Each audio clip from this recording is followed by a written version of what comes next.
I was standing in driving rain when these two men here came up to me. This is Oliola, this is Mohammed Salim. They've been here for 3 days since they left Myanmar. They have not eaten in that time. They have no shelter. And they've also written a letter in English addressed to the World Food Programme. It says, with respect and humility, we state that we're helpless and shelterless. We didn't get anything here. We are so hungry. We have no shelter, medicine, clothes or food. Our babies are going to die by illness. It's a crisis that's worsening by the day. Around 500,000 Muslim Rohingya refugees have now fled across the border into Bangladesh, escaping what the UN has described as ethnic cleansing carried out by Myanmar's military. Most of the refugees are women and children facing terrible conditions in improvised camps with little or no food and the growing threat of disease. Myanmar's authorities blame the violence on extremist Bengalis, but the international community has criticised Myanmar's government, with some calling for its leader, Aung San Suu Kyi, to be stripped of her Nobel Peace Prize. Our Asia correspondent Jonathan Miller has the latest from the Myanmar border. Well, the UN General Assembly starts off this week with the violence in Myanmar on everyone's minds. Foreign Secretary Boris Johnson will be chairing behind closed doors meetings with other foreign ministers from tomorrow. It's just a year since Aung San Suu Kyi first addressed the General Assembly as Burma's new political leader, and she told them that her government was standing firm against what she called the forces of prejudice and intolerance in Rakhine State. What a difference a year makes. On Tuesday, she'll be addressing the nation for the first time since this whole crisis exploded. And today, the UN Secretary-General, Antonio Guterres, told the BBC that this would be her last chance to end the military offensive. Meanwhile, here in Bangladesh, on the Burma border, crisis is fast turning to catastrophe. Today, I bumped into the president of Refugees International, a former senior American diplomat. Here's his view. I can't remember seeing anything as awful as what we're seeing here. The stories we've heard about massive violations of human rights, unquestionable crimes against humanity, ethnic cleansing. This is like almost nothing I've seen before. So it's really difficult to overstate the trauma that hundreds of thousands of people have been through. And just the world needs to be doing far more than it's doing right now. More than 500,000 Rohingya refugees have crossed into Bangladesh here in the space of just 3 weeks. UN agencies were completely unprepared for the scale of this influx of people. And so the refugees have been left to fend pretty much for themselves. Most here won't have eaten properly in days, and their flimsy shelters are inadequate. 80% of them are women and children, and the UN Children's Agency, UNICEF, says there are 230,000 children among these 500,000 refugees. Some are rather angry at the Rohingya insurgents who precipitated this crisis by attacking police posts in Burma, but most are simply too exhausted, too hungry, and too miserable to start pinning blame. They're just trying to survive. The President left the room to prepare for his speech to the General Assembly tomorrow, but not before speaking with the Prime Minister of Bangladesh, Sheikh Hasina. Her country is asking the UN for urgent help now it's host to hundreds of thousands of Rohingya refugees fleeing what the Secretary-General has called ethnic cleansing by Myanmar authorities. This morning, the UK, with close ties to Aung San Suu Kyi and the power to put the matter on the Security Council agenda, hosted a closed meeting on the issue. And it is barbaric what is happening to the Rohingyas. There can be no doubt about it. And of course, it's up to Daw Suu, State Council Aung San Suu Kyi, to show leadership, to try and impose her will on the military. We've also got to focus on the military and what they are doing. I think what everybody wants, we want the killing to stop, number one, and that's the message I've given her. But outside the UN, activists warn inaction on the part of the UK out of a misdirected effort to protect the Burmese leader will have devastating effects. I think the question for us is not so much is it doing enough, but could it do more? And it could definitely do more. We want to see a resolution coming out of Security Council which sends a very clear message to Aung San Suu Kyi, to the Myanmar government, to the military, that they must stop or else there will be consequences. With the twin crises of Myanmar and North Korea, the UN this week will need all its resolve, even as President Trump takes his place among their number, a past critic, now an unpredictable member of their club. Well, Myanmar's leader Aung San Suu Kyi isn't coming to the UN herself, unsurprisingly perhaps, after the UN's human rights chief condemned her country's treatment of the Rohingya Muslims as a textbook example of ethnic cleansing. Instead, she will give a televised address tomorrow. We're told, a spokesman says she will call for national reconciliation and peace. But conditions for the 500,000 Rohingya who've now fled into Bangladesh are getting even worse. Torrential monsoon rains adding to their misery. From the border, our Asia correspondent Jonathan Miller reports.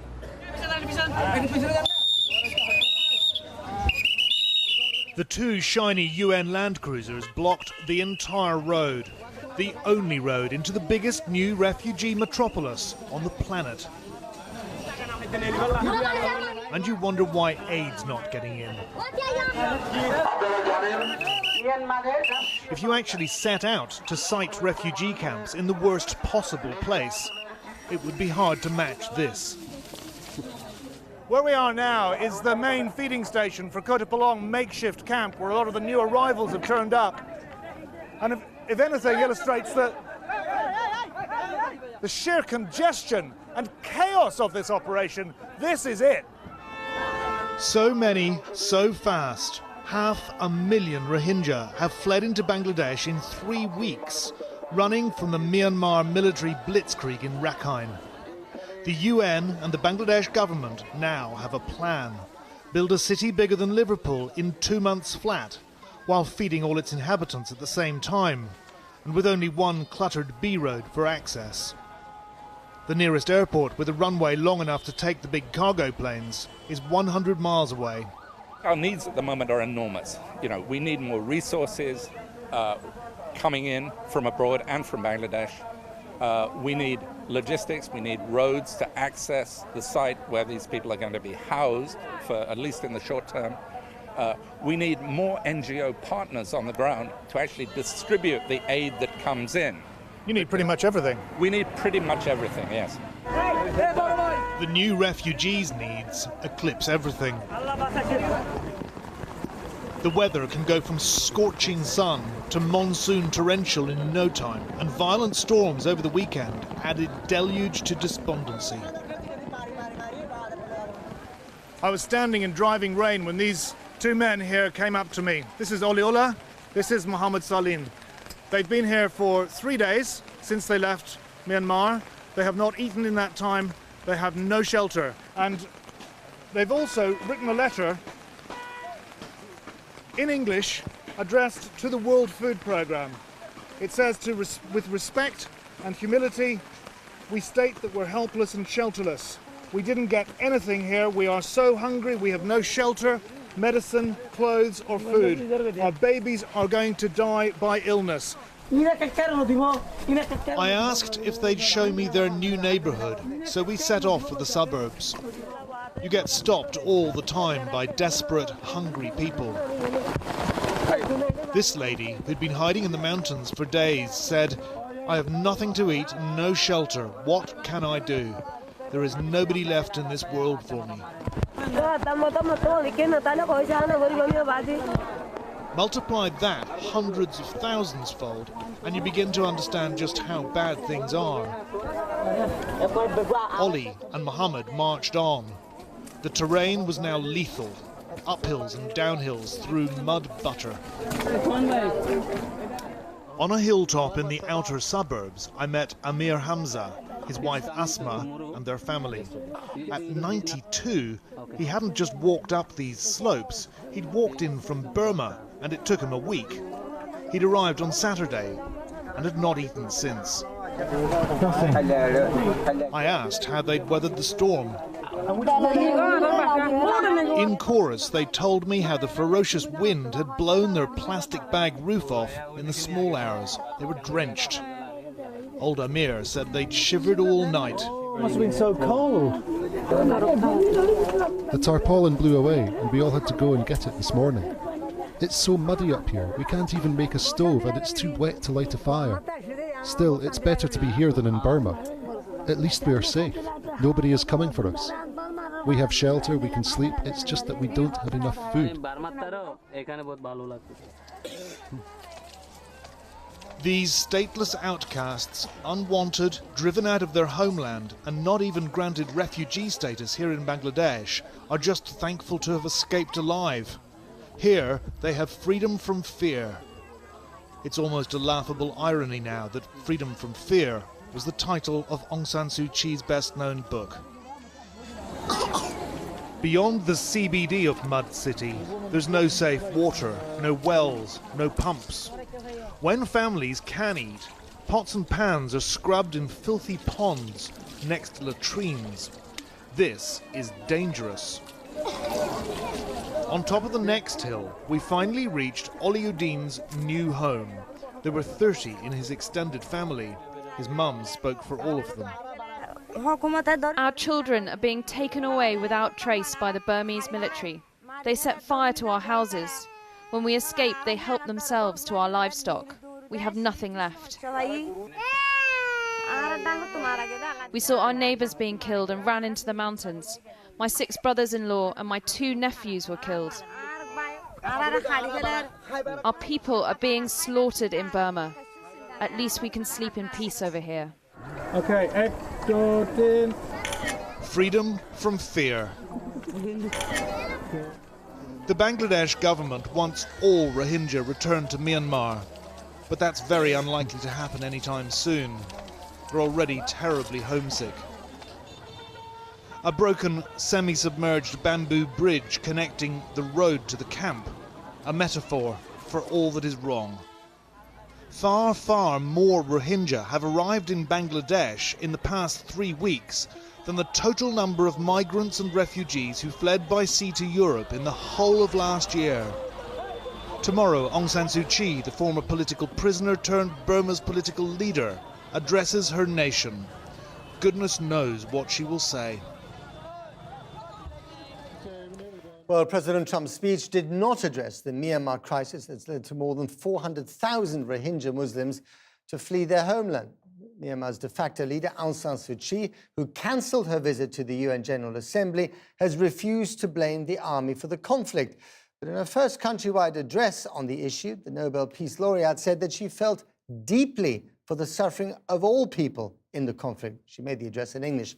Her statement seems to fly in the face of reports from the refugees who've spoken of burned villages, mass shootings, and much worse. Our Asia correspondent, Jonathan Miller, reports tonight from Jolpaitoli, refugee camp right inside the border with Bangladesh, where Rohingyas fleeing the violence in Myanmar have been describing the horror that they've left behind. The UN Secretary-General warned this speech would be her last chance to end the carnage in Rakhine. I'm aware of the fact that the world's attention is focused on the situation in Rakhine State. But in the face of overwhelming evidence of ethnic cleansing happening under her nose, Burma's political leader appeared both delusional and in denial. Since the 5th of September, there have been no armed clashes and there have been no clearance operations. Nevertheless, we are concerned to hear that numbers of Muslims are fleeing across the border to Bangladesh. We want to find out why this exodus is happening. We filmed 8 villages ablaze on the 14th of September, and from across the river in Bangladesh have watched many others burn, before and since. Today, human rights groups accused Aung San Suu Kyi of lying and of fanning the flames that have razed more than 200 Rohingya villages, tens of thousands of homes. Today, we made our way to the land frontier in Myanmar, and ended up in a makeshift hilltop camp inside no man's land, where hundreds of Rohingya families have fled in terror. There will be many still clinging to the diminishing sliver of hope that Aung San Suu Kyi has a gun to her head, but her failure to condemn the atrocities of the Myanmar military, and worse, to deny that they're even happening, would appear to confer on the Nobel Peace Laureate the very saddest title of all, Fallen Goddess. Accompanied by edgy Bangladeshi border guards, we went right up to the wire and looked directly into Rakhine State. Burmese border security patrols along this fence twice a day. Not far from here, they've laid landmines that have killed refugees as they've crossed. At the fence, I met a Rohingya rice farmer whose experience might enlighten Aung San Suu Kyi. That's my house over there, inside Burma. That's where my family has lived for 150 years, just a few yards from no man's land.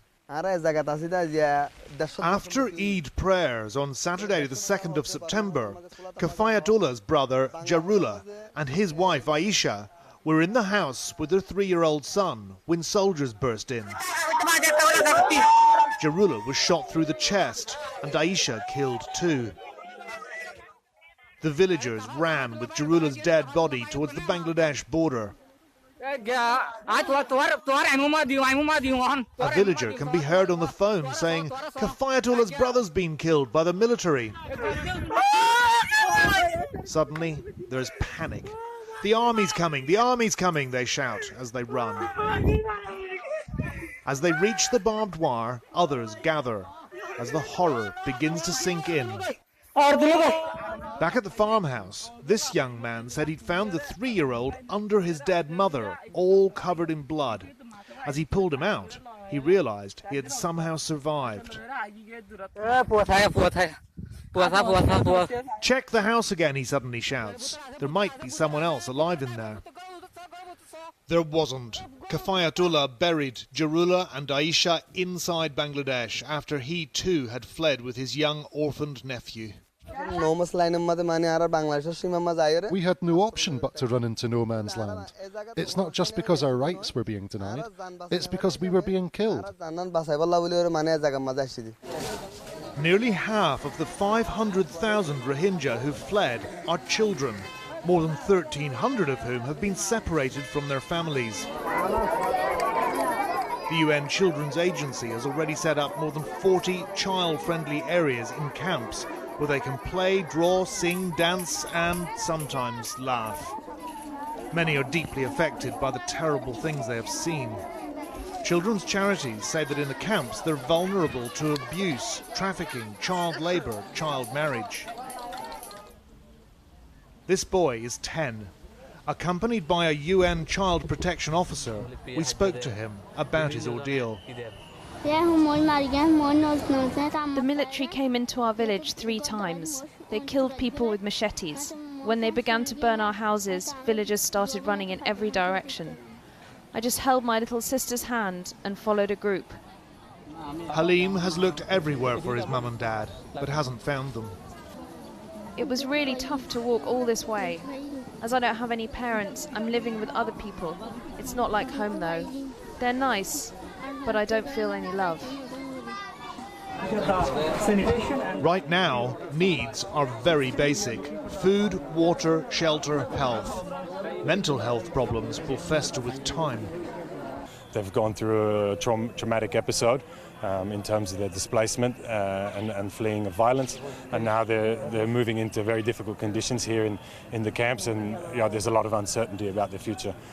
Depression and anxiety are the 2 big types of mental health conditions that we see. Across the population, or children in particular? Usually we would find that the majority of cases are with women and children.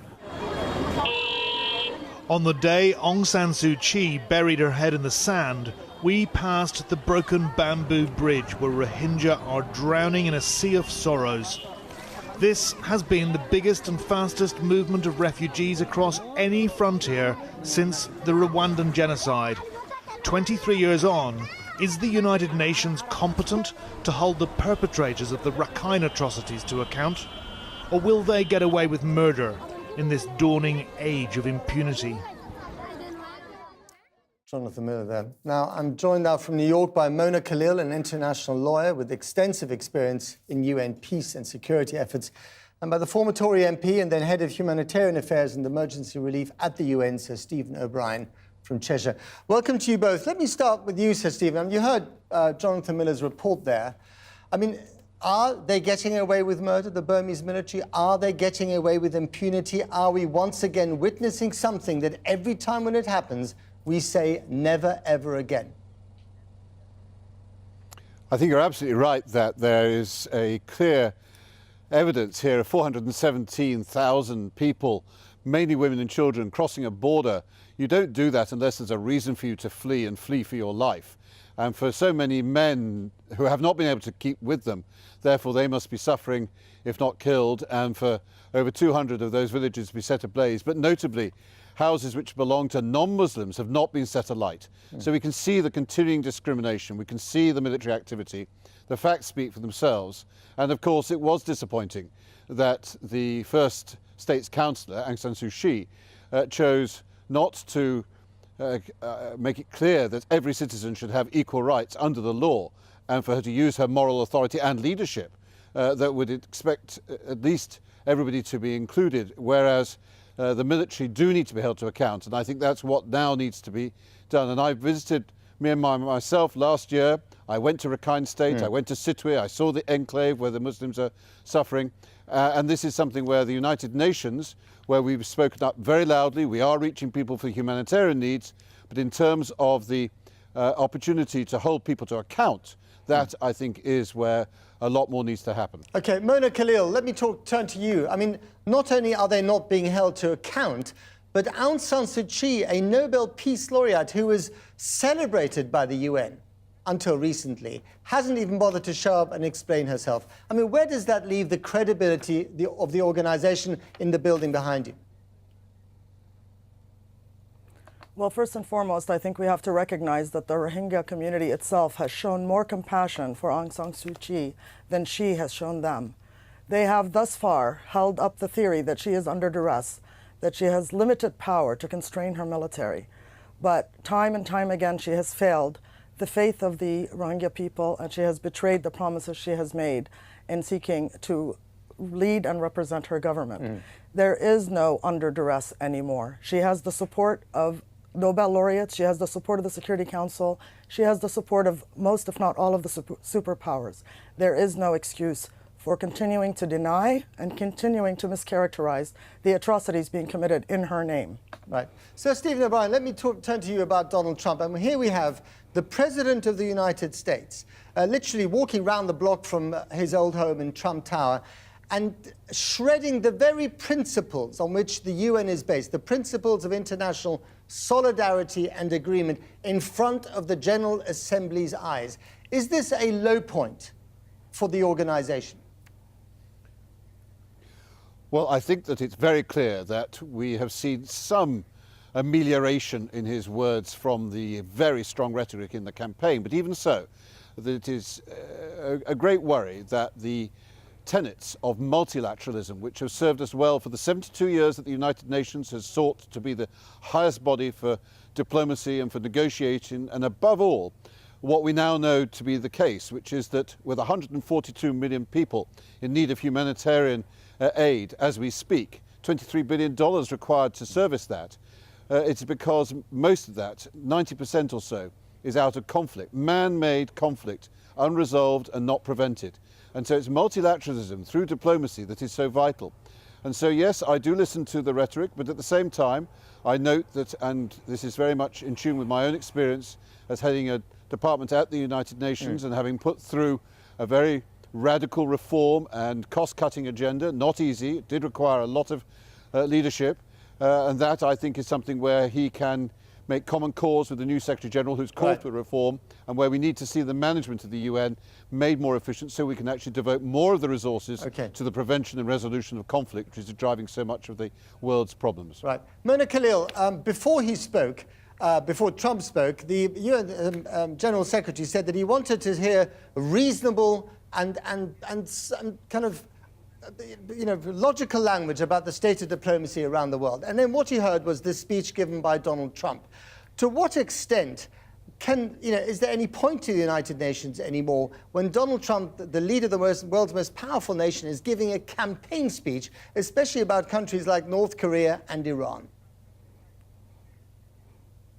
Well, I think we do have to separate between Trump's speech to his own people, which is his prerogative to choose the forum by which he chooses to speak to his own people, and the parts of the speech that were directed to the General Assembly. And those parts may not coincide either in terms of logic or in terms of coherence. But parts of the speech to the General Assembly were indeed worth echoing. First and foremost, that every state owes its citizens, first and foremost, the protection and the ability to deliver basic services. Hopefully he will start with America first and deliver those services to his own people. But every nation owes its citizens, its civilian citizens in particular, the protection. And those like Bashar al-Assad or Bashir in Sudan or now in Myanmar who are betraying that trust, that sacred trust to protect the civilians in their territories must be held to account. So on that, we agree with Mr. Trump that that duty owed to the citizens must be fulfilled and if not, accounted for. The second is to respect international law and the relations between nations. And he did say we have to work together.